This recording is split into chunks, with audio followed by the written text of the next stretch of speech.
join us. If you're watching this video, you're probably wondering what type of board a customer would have that we would not be able to repair, or if we could it potentially require other new updated parts in order for it to operate. And that's what this video is all about. First off, I'm Scott with Off Grid Stoves and More, and I want to thank you for all your support and for following along in order to help us educate you on the best stove ever made, which is the Austroflamm Integra 1 and the Rika Integra 2. So let me get right into it.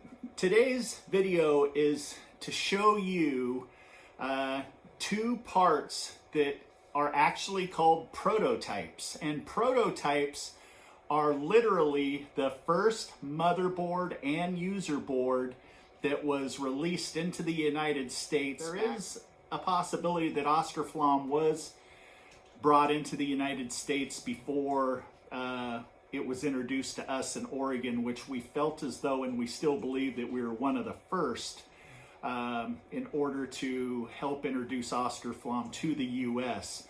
But there could possibly be somebody out there that did introduce it back in 1989. We did not introduce Austroflamm until 1990. But our scenario here is, this is the first time I have had a prototype come across our desk to where I am so fascinated by it that I have to show all of you, due to the fact that if any of you open your stove up and you find what I'm about ready to show you inside of your stove, it's rather a bad thing, okay? You can see here is what 99.999% of you have out there. And on the right, this is a user board that is obsolete. And let me show you what's going on. As you can see here, here's a typical wafer board, okay, with the plug-in.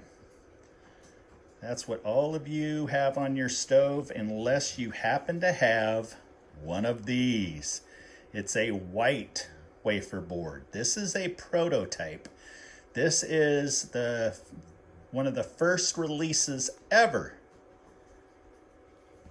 Now, I have tape over it because the gentleman wrote his name, and I have not, I do not feel as though that I should reveal his name. So this gentleman here, as you can see, let me hold this here so that you can compare. Look at that connector. Now look at that connector, okay? See that jumper wire down there? Look at how it's all wired. If you look on the back of your user board, you have a prototype. Now, here is the oldest board I have ever seen. I am so intrigued by it that I had to take this video in order to show all of you. This is the prototype. A typical board is 7 inches long, 3.5 inches wide. The prototype, 6 inches long, 3.5 inches wide. Okay, also, as you can see, all of the copper contacts on a typical board. See the spacing, see the length? Take a look at the spacing and the length here. It will not, this board will not run on this stove's wiring harness. Okay, and plain and simple, this stove is, I hate to say it, but this stove is going to be very expensive in order to turn this stove into a usable stove. But I can tell you, as many of you realize, Austroflamm is worth keeping. Austroflamm, I have many videos showing that stoves are 35 years old, rebuilt. They're right back to new, or as close to new as possible. And they could last another 35 years as long as parts remain available. Something very interesting about this. Okay, here is an old scenario. See the fuse? Okay, no fuses on today's boards. This here, the oldest EEPROM I have ever seen. Let me just walk around here and show you. 1.1, okay? That's exciting to me. And again, if by chance you do not have a 3.5B on your motherboard, you can email us or watch our upgraded video, and you'll learn all about it and all the different EEPROMs. And you know, the EEPROMs is pretty much, it controls all of the functioning of the stove.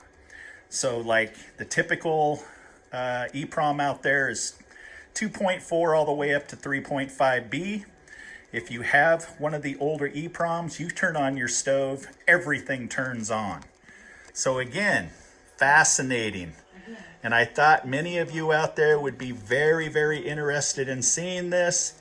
And you know, this is something to where I did talk with this customer, and there just seemed to be issues in trying to guide him through troubleshooting his stove. And there's no way in the world we could have ever helped him troubleshoot the stove when you have an old user board and an old motherboard like so, with programming and the function of this stove with a 1.1 EEPROM. You know what? I hope he does trade it in, because I want to get it running, and I would like to make a video of it just to see, you know, how it works, due to the fact that this was replaced, this EEPROM was replaced before we got a hold of Austroflamm back in 1990. So, if any of you start having problems with your stove, and once you get a hold of us and we start troubleshooting, if you look inside and you see either one of these old parts, a 6 by 3.5 inch motherboard, fuse protected, or a completely different white computer board, wafer board, okay?